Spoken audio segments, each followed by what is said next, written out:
ನಮಸ್ಕಾರ ವೀಕ್ಷಕರೇ. ಫಲಿತಾಂಶ ಬಂದರೂ ಬಂಗಾಳದಲ್ಲಿ ನೆಮ್ಮದಿ ಇಲ್ಲ ಅನ್ನೋದು ಕಾಣಿಸ್ತಾ ಇದೆ. ಒಂದು ಕಡೆ ಬಿಜೆಪಿ ಸರ್ಕಾರ ರಚಿಸೋದಕ್ಕೆ ಮುಂದಾಗ್ತಾ ಇದ್ರೆ, ಇನ್ನೊಂದು ಕಡೆ ಮಮತಾ ಬ್ಯಾನರ್ಜಿ ಅದಕ್ಕೆ ಅಡ್ಡಗಾಲು ಹಾಕೋದಕ್ಕೆ ನಾನಾ ರೀತಿಯ ಕೆಲಸಗಳನ್ನ ಮಾಡ್ತಾ ಇದ್ದಾರೆ. ಅದರಲ್ಲಿ ಇಡೀ ದೇಶವನ್ನ ಕೆರಳಿಸ್ತಾ ಇರೋದು ಟಿಎಂಸಿಯ ಹಿಂಸಾಚಾರಗಳು. ಸುವೇಂದು ಅಧಿಕಾರಿ ಪಿಎಯನ್ನ ಕೊಂದು ಅಟ್ಟಹಾಸ ಮೆರೆದಿರೋದು ಒಂದು ಕಡೆ ಆದ್ರೆ, ಅದರ ಬೆನ್ನಲ್ಲೇ ಒಂದಾದ ನಂತರ ಒಂದು ಕ್ರೈಮ್ಗಳು ಬಂಗಾಳದಲ್ಲಿ ನಡೀತಾ ಇದೆ. ಸರ್ಕಾರ ರಚಿಸೋದಕ್ಕೂ ಮುನ್ನವೇ ಎಷ್ಟಾಗುತ್ತೋ ಅಷ್ಟು ಜನರನ್ನ ಕೊಲ್ಲಬೇಕು, ಹಿಂಸಿಸಬೇಕು ಅನ್ನೋ ರಕ್ತದಾಹವನ್ನ ನೋಡಿ ಜನರು ಛೀಮಾರಿ ಹಾಕ್ತಾ ಇದ್ದಾರೆ. ಇದೆಲ್ಲವನ್ನ ಮಾಡ್ತಾ ಇರೋದು ಮಮತಾ ಬ್ಯಾನರ್ಜಿ ಅನ್ನೋದಕ್ಕೆ ಜನರ ಬಳಿ ಸಾಕ್ಷಿ ಇಲ್ಲದೆ ಇದ್ರೂ ಇದೆಲ್ಲವೂ ಇಂಥವರಿಂದಲೇ ಆಗ್ತಾ ಇದೆ ಅನ್ನೋದನ್ನ ಜನರು ಮಾತಾಡ್ತಾ ಇದ್ದಾರೆ. ಬಂಗಾಳದ ಪರಿಸ್ಥಿತಿ ನೋಡಿದ್ರೆ ಒಂದಷ್ಟು ದಿನಗಳ ಕಾಲ ಆರ್ಮಿಯನ್ನೇ ಒಳಗೆ ಬಿಡೋದು ಒಳ್ಳೇದು ಅಂತ ಅನ್ನಿಸ್ತಾ ಇದೆ. ಚುನಾವಣಾ ನಂತರದ ಬಂಗಾಳದ ಬಗ್ಗೆ ವಿವರಿಸ್ತಾ ಹೋಗ್ತೀವಿ. ಈ ವಿಡಿಯೋವನ್ನ ತಪ್ಪದೆ ಕೊನೆ ತನಕ ನೋಡಿ. ಅದಕ್ಕೂ ಮುನ್ನ ಮೀಡಿಯಾ ಮಾನ್ಸ್ಟರ್ ಚಾನಲ್ ಅನ್ನ ತಪ್ಪದೆ ಸಬ್ಸ್ಕ್ರೈಬ್ ಮಾಡಿ. ಎಸ್, ಬೇರೆ ಎಲ್ಲಾ ರಾಜ್ಯಗಳಲ್ಲೂ ಯಾರಿಗಾದ್ರೂ ಸೋಲಾಯ್ತು ಅಂದ್ರೆ ಮತ್ತೆ ಕಂಬ್ಯಾಕ್ ಮಾಡ್ತೀವಿ, ಆತ್ಮ ವಿಮರ್ಶೆ ಮಾಡ್ಕೊಳ್ತೀವಿ, ಜನರ ತೀರ್ಪನ್ನ ಒಪ್ತೀವಿ ಅಂತ ಸೋತವರು ಹೇಳ್ತಾರೆ. ಈಗ ಟ್ರೆಂಡ್ ಸ್ವಲ್ಪ ಬದಲಾಗಿರೋದ್ರಿಂದ ಕೆಲವರು ಇವಿಎಂ ಸರಿ ಇಲ್ಲ, ಮೋಸ ಆಗೋಯ್ತು, ನಮಗೆ ಅನುಮಾನ ಇದೆ, ಹಾಗೆ ಹೀಗೆ ಅಂತ ಹೇಳ್ಕೊಂಡು ಓಡಾಡ್ತಾರೆ. ಆದ್ರೆ ಯಾರು ಕೂಡ ರಿಸಲ್ಟ್ ಅನ್ನ ವಿರೋಧಿಸೋದು, ರಾಜೀನಾಮೆ ಕೊಡೋದಿಲ್ಲ ಅಂತ ಪಟ್ಟು ಹಿಡಿಯೋ ಕೆಲಸಗಳನ್ನ, ರಂಪಾಟಗಳನ್ನ ಮಾಡೋದಕ್ಕೆ ಹೋಗೋದಿಲ್ಲ. ಆದ್ರೆ ಮಮತಾ ಬ್ಯಾನರ್ಜಿ ಮಾಡ್ತಾ ಇದ್ದಾರೆ. ಏನೇ ಮಾಡಿದ್ರು ಸಾಂವಿಧಾನಿಕವಾಗಿ ಸಂಖ್ಯೆ ಇಲ್ಲದ ಸರ್ಕಾರ ವಿಸರ್ಜನೆ ಆಗುತ್ತೆ ಅಂತ ಗೊತ್ತಿರೋ ಮಮತಾಗೆ ಮುಂದಿನ ದಾರಿ ಕಾಣ್ತಾ ಇಲ್ಲ. ಆದ್ರೆ ರಕ್ತದಾಹ ಮಾತ್ರ ಹೆಚ್ಚಿರುವಂತೆ ಕಾಣಿಸ್ತಾ ಇದೆ. ಸ್ವಾತಂತ್ರ್ಯದ ಖುಷಿಯಲ್ಲಿದ್ದ ಬಂಗಾಳ ಜನತೆಗೆ ಈಗ ಪ್ರಾಣ ಭಯ ಶುರುವಾಗಿದೆ. ಇವತ್ತು ಬೆಳಿಗ್ಗೆ ಇಡೀ ದೇಶವನ್ನ ದಂಗು ಬಡಿಸಿದ ಸುದ್ದಿ ಅಂದ್ರೆ ಅದು ಸುವೇಂದು ಪಿಎ ಚಂದ್ರನಾಥ್ ರಾತ್ ಹತ್ಯೆ. ಬುಧವಾರ ರಾತ್ರಿ ಸುಮಾರು 10:30 ವೇಳೆಗೆ ಚಂದ್ರನಾಥ್ ರಾತ್ ಅವರು ಕೋಲ್ಕತಾದಿಂದ ಮಧ್ಯಮ ಗ್ರಾಮದಲ್ಲಿರೋ ತಮ್ಮ ಮನೆಗೆ ಕಾರ್ನಲ್ಲಿ ಮರಳುತ್ತಾ ಇರ್ತಾರೆ. ಈ ವೇಳೆ ದೋಲ್ತಾಲಾ ಪ್ರದೇಶದ ಬಳಿ ಬೈಕ್ ನಲ್ಲಿ ಬರೋ ದುಷ್ಕರ್ಮಿಗಳು ಅವರ ವಾಹನವನ್ನ ಅಡ್ಡಗಟ್ಟಿ ಗುಂಡಿನ ದಾಳಿಯನ್ನ ನಡೆಸಿದ್ದಾರೆ. ದಾಳಿಯಲ್ಲಿ ಚಂದ್ರನಾಥ್ ರಾತ್ ಸ್ಥಳದಲ್ಲೇ ಮೃತಪಟ್ಟರೆ, ಕಾರ್ ಚಾಲಕ ಬುದ್ಧದೇವ್ ಬೇರಾ ಕೂಡ ಗುಂಡೇಟಿನಿಂದ ತೀವ್ರವಾಗಿ ಗಾಯಗೊಂಡಿದ್ದಾರೆ. ಅವರಿಗೆ ಕೋಲ್ಕತಾದ ಆಸ್ಪತ್ರೆಯಲ್ಲಿ ಚಿಕಿತ್ಸೆ ಕೊಡಿಸಲಾಗ್ತಾ ಇದೆ. ಪೊಲೀಸರ ಪ್ರಕಾರ ದಾಳಿಕೋರರು 6 ರಿಂದ 10 ಸುತ್ತು ಗುಂಡುಗಳನ್ನ ಹಾರಿಸಿರೋ ಸಾಧ್ಯತೆ ಇದೆ ಅಂತ ಹೇಳಿದ್ದಾರೆ.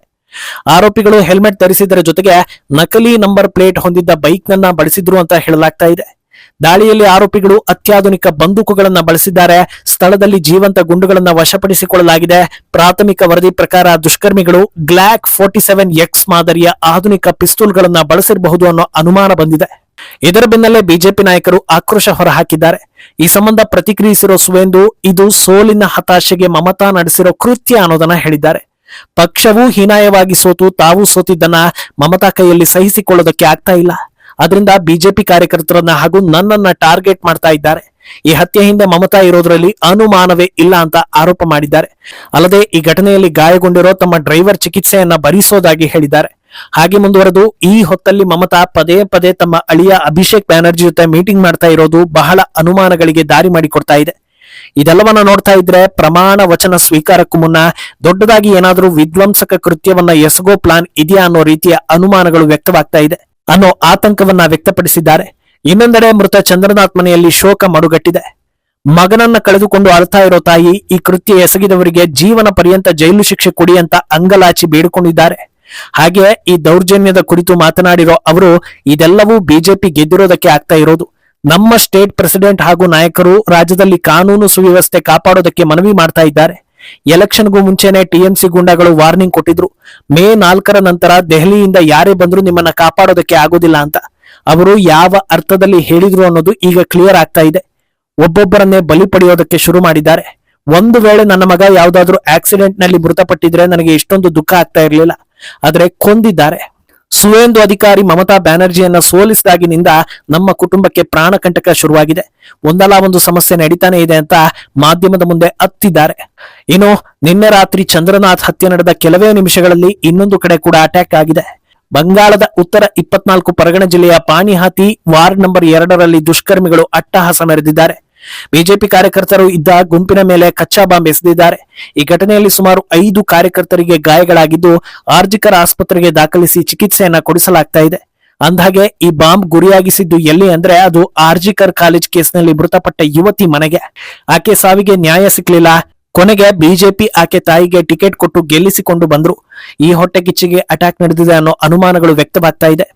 ಯಾವೆಲ್ಲ ಸೋಲುಗಳು ಮಮತಾ ಬ್ಯಾನರ್ಜಿಗೆ ಮುಖಭಂಗ ಹಾಗೂ ತೀವ್ರ ಟೀಕೆಗೆ ಗುರಿಯಾಗಿಸ್ತೋ ಆ ಎಲ್ಲಾ ಕಡೆಗಳಲ್ಲೂ ವಿಧ್ವಂಸಕ ಕೃತ್ಯಗಳನ್ನ ಎಸಗೋದಕ್ಕೆ ಪ್ಲಾನ್ ನಡೆದಿರುವಂತೆ ಕಾಣಿಸ್ತಾ ಇದೆ. ಅಂದಹಾಗೆ ಇಂದು ನಿನ್ನೆ ಮಾತ್ರ ಇಂಥ ಘಟನೆಗಳು ನಡೆದಿರೋದಲ್ಲ, ರಿಸಲ್ಟ್ ಬಂದ ದಿನದಿಂದಲೂ ಸಾಕಷ್ಟು ಅಟ್ಯಾಕ್ಗಳು ನಡೆದಿವೆ, ನಡೀತಾ ಇವೆ. ಮೇ 4 ರಿಸಲ್ಟ್ ಬಂದ ದಿನ ಬಿಜೆಪಿಯಿಂದ ನೂತನ ಶಾಸಕರಾಗಿ ಆಯ್ಕೆಯಾಗಿದ್ದ ಪಿಯೂಷ್ ಕೊನಾಡಿಯಾ ಅವರ ಸಹೋದರರನ್ನ ಬರ್ಬರವಾಗಿ ಕೊಂದಿದ್ದಾರೆ. ಕೋಲ್ಕತಾದಲ್ಲಿ ಈ ಘಟನೆ ನಡೆದಿದೆ. ಹೌರಾದ ಉದಯನಾರಾಯಣಪುರದಲ್ಲಿ ಬಿಜೆಪಿ ಕಾರ್ಯಕರ್ತ ಜಾಧವ್ ಬೋರ್ ಮೇಲೆ ಮಾರಣಾಂತಿಕ ಹಲ್ಲೆ ನಡೆದಿದೆ. ಇಂದು ಬಿಜೆಪಿ ಕಾರ್ಯಕರ್ತ ರೋಹಿತ್ ರಾಯ್ ತಮ್ಮ ಲೋಕಲ್ ಏರಿಯಾದಲ್ಲಿ ಬಿಜೆಪಿ ಧ್ವಜವನ್ನ ಹಾರಿಸ್ತಾ ಇರ್ತಾರೆ. ಈ ವೇಳೆ ಟಿಎಂಸಿಯ 4-5 ದುಷ್ಕರ್ಮಿಗಳು ಅಡ್ಡಗಟ್ಟಿ ಗಲಾಟೆ ಮಾಡಿದ್ದಾರೆ. ಇಷ್ಟಾದರೂ ಬಾವುಟ ಹಾರಿಸಿದ್ದಕ್ಕೆ ರೋಹಿತ್ ಮೇಲೆ ಗುಂಡಿನ ದಾಳಿಯನ್ನ ನಡೆಸಿದ್ದಾರೆ. ಇಂಥ ಘಟನೆಗಳು ಒಂದಾದ ನಂತರ ಒಂದು ನಡೀತಾನೆ ಇದೆ. ಇದೆಲ್ಲ ಬಂಗಾಳದಲ್ಲಿ ಮಮತಾ ಕಾಲದ ಸಂಪ್ರದಾಯ ಆಗಿರೋದ್ರಿಂದ ಚುನಾವಣೆ ಮುಗಿದ ಬಳಿಕವೂ 60 ದಿನಗಳ ಕಾಲ ಸಿಆರ್ಪಿಎಫ್ ಅನ್ನ ಇರಿಸಿಕೊಳ್ಳುವ ನಿರ್ಧಾರವನ್ನ ಕೇಂದ್ರ ಸರ್ಕಾರ ತೆಗೆದುಕೊಂಡಿತ್ತು. ಅವರೆಲ್ಲ ಇರೋವಾಗ್ಲೇ ಇಂಥ ಘಟನೆಗಳು ನಡೀತಾ ಇದೆ. ಈಗ ಎಲ್ಲಾ ಕಡೆ ಚರ್ಚೆ ಆಗ್ತಾ ಇರೋ ವಿಷಯ ಏನಂದ್ರೆ, ಒಂದು ವೇಳೆ ಮಮತಾ ಪಕ್ಷ ಗೆದ್ದಿದ್ರೆ ಇನ್ನೇನೇನೆಲ್ಲ ಆಗಿರೋದು ಅಂತ. ಮೊದಲೇ ತಮ್ಮ ವಿರುದ್ಧ ಆಡಳಿತ ವಿರೋಧಿ ಅಲೆ ಇರೋದಕ್ಕೆ ಇಡೀ ಬಂಗಾಳಿ ಹಿಂದೂಗಳನ್ನ ಕೊಲ್ಲೋ ಮಟ್ಟಕ್ಕೆ ಮಮತಾಗೆ ಕೋಪ ಇದೆ ಅನ್ನೋದನ್ನ ಅಲ್ಲಿಯ ಜನರು ಹೇಳ್ತಾರೆ. ಅಂತದ್ರಲ್ಲಿ ಕೂದಲೆಳೆ ಅಂಚಲ್ಲಿ ಟಿಎಂಸಿ ಗೆದ್ದಿದ್ರೆ ಜನರೆಲ್ಲ ತಮ್ಮ ವಿರುದ್ಧ ವೋಟ್ ಹಾಕಿದ್ದಕ್ಕೆ ಎಷ್ಟು ಬಲಿಯಾಗ್ತಾ ಇತ್ತು ಅನ್ನೋ ಮಾತುಗಳು ಜನರಿಂದ ಕೇಳಿ ಬರ್ತಾ ಇದೆ. ಅದರಲ್ಲೂ ಕಳೆದ ಸಲದ ರೀತಿ ಪಕ್ಷ ಗೆದ್ದು ತಾವು ಸೋತಿದ್ದಿದ್ರೆ ಭವಾನಿಪುರದಲ್ಲಿ ಎಷ್ಟು ಹಿಂದೂಗಳ ಮನೆಯಲ್ಲಿ ಸೂತಕದ ಛಾಯೆ ಇರ್ತಾ ಇತ್ತೇನೋ ಅನ್ನೋ ಮಾತುಗಳು ಕೂಡ ಜನರಿಂದ ಬರ್ತಾ ಇದೆ. ಇನ್ನು ಸರ್ಕಾರ ರಚನೆಯಾಗಿ ಪೋರ್ಟ್ಫೋಲಿಯೋ ಹಂಚಿಕೆ ಆಗಿಲ್ಲ, ಈ ಹೊತ್ತಲ್ಲಿ ಕ್ರೈಮ್ಗಳು ನಡೆದ್ರೆ ಎಸ್ಕೇಪ್ ಆಗ್ಬೋದು ಅನ್ನೋ ಧೈರ್ಯನ, ಅಥವಾ ಬಂಗಾಳದಲ್ಲಿ ನಾನೇನ್ ಬೇಕಾದ್ರೂ ಮಾಡ್ತೀನಿ ಕೇಳೋರ್ ಯಾರು ಅನ್ನೋ ಆತ್ಮವಿಶ್ವಾಸನ ಅನ್ನೋ ರೀತಿ ಮಮತಾ ಪಕ್ಷದ ಗೂಂಡಾಗಳು ವರ್ತಿಸ್ತಾ ಇದ್ದಾರೆ. ಮೊದಲೇ ಬಂಗಾಳ ಹೊತ್ತಿ ಉರಿತಾ ಇದೆ, ಆರೋ ದೀಪ ಜೋರಾಗಿ ಉರಿತಾ ಇದೆ ಅನ್ನೋ ಹಾಗೆ ಮಮತಾ ಗೂಂಡಾಗಳು ಅಮಾಯಕರನ್ನ ಟಾರ್ಗೆಟ್ ಮಾಡ್ತಾ ಇರೋದಕ್ಕೆ ಇಡೀ ದೇಶವೇ ಹಿಡಿ ಶಾಪ ಹಾಕ್ತಾ ಇದೆ. ಈ ಹೊತ್ತಲ್ಲಿ ಇದನ್ನ ಇನ್ನಷ್ಟು ಜಾಸ್ತಿ ಮಾಡೋ ಕೆಲಸ ಅಖಿಲೇಶ್ ಯಾದವ್ ಕಡೆಯಿಂದ ಆಗಿದೆ ಅನ್ನೋ ಆರೋಪ ಬಂದಿದೆ.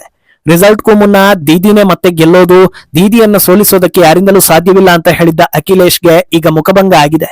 ಈ ಡ್ಯಾಮೇಜ್ ಕಂಟ್ರೋಲ್ ಮಾಡ್ಕೊಳ್ಳೋದಕ್ಕೆ ದೀದಿ ಇನ್ನೂ ಸೋತಿಲ್ಲ, ಮೋಸ ಆಗಿದೆ ಅಂತ ದನಿ ಏರಿಸ್ತಾ ಇದ್ದಾರೆ.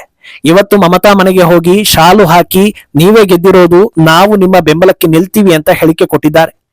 ಇದನ್ನೆಲ್ಲ ನೋಡ್ತಾ ಇರೋ ಜನರು ತಲೆಯಲ್ಲಿ ಎಲ್ಲಾ ಭಾಗಗಳು ಸರಿಯಾಗಿ ಕೆಲಸ ಮಾಡ್ತಾ ಇದೆಯಾ ಇಲ್ವಾ ಅನ್ನೋ ಪ್ರಶ್ನೆಯನ್ನ ಎತ್ತಿದ್ದಾರೆ. ಯಾಕಂದ್ರೆ ಬಂಗಾಳದ ಜೊತೆಗೆ ಇನ್ನೂ ಹಲವೆಡೆ ಎಲೆಕ್ಷನ್ಗಳು ನಡೆದಿದೆ. ತಮಿಳುನಾಡಲ್ಲಿ ವಿಜಯ್ 108 ಸೀಟ್ ಗೆದ್ರು. ಹೊಸ ಪಕ್ಷ ಅದ್ ಹೇಗೆ ಅಷ್ಟು ಗೆಲ್ಲೋದಕ್ಕೆ ಸಾಧ್ಯ, ಇನ್ನೊಂದು ಮತ್ತೊಂದು ಅಂತ ಯಾರು ಕೂಡ ರಾಗ ತೆಗೆಯಲಿಲ್ಲ. ಗೆದ್ದಿದ್ದಾರೆ, ಸರ್ಕಾರ ರಚಿಸಲಿ ಅಂತ ಸುಮ್ಮನಾಗಿದ್ದಾರೆ. ಕೇರಳದಲ್ಲಿ ಯುಡಿಎಫ್ ಭರ್ಜರಿ ಗೆಲುವು ಸಾಧಿಸಿದೆ. ಎಡಪಕ್ಷ ಸೋಲನ್ನ ಒಪ್ಪಿಕೊಂಡಿದೆ. ಅಸ್ಸಾಂ, ಪುದುಚೇರಿ ಎಲ್ಲೂ ಕೂಡ ಸಮಸ್ಯೆ ಆಗಿಲ್ಲ. ಆದ್ರೆ ಮಮತಾರದ್ದು ಮಾತ್ರ ಎಲೆಕ್ಷನ್ ಮುನ್ನವೂ ಎಲೆಕ್ಷನ್ ಬಳಿಕವೂ ಒಂದಲ್ಲ ಒಂದು ಸಮಸ್ಯೆ ಆಗ್ತಾನೆ ಇದೆ. ಅವರ ಸಮಸ್ಯೆಗಳಿಗೆ ಜನರು ಜವಾಬ್ದಾರರಲ್ಲ, ಆದ್ರೆ ಜನರಿಗೆ ತಮ್ಮ ಪಕ್ಷದ ಗೂಂಡಾಗಳಿಂದ ತೊಂದರೆ ಆಯ್ತು ಅಂದ್ರೆ ಅದಕ್ಕೆ ಅವರೇ ಜವಾಬ್ದಾರರು. ಕಾನೂನಿನ ಕುಣಿಕೆಗೆ ತಪ್ಪಿತಸ್ಥರು ಸಿಕ್ಕಿ ಬೀಳುವಂತಹ ಸಾಕ್ಷಿ ಸಿಗಲಿ. ಈ ಬಗ್ಗೆ ನಿಮ್ಮ ಅಭಿಪ್ರಾಯವನ್ನ ತಪ್ಪದೆ ಕಮೆಂಟ್ ಮೂಲಕ ತಿಳಿಸಿ.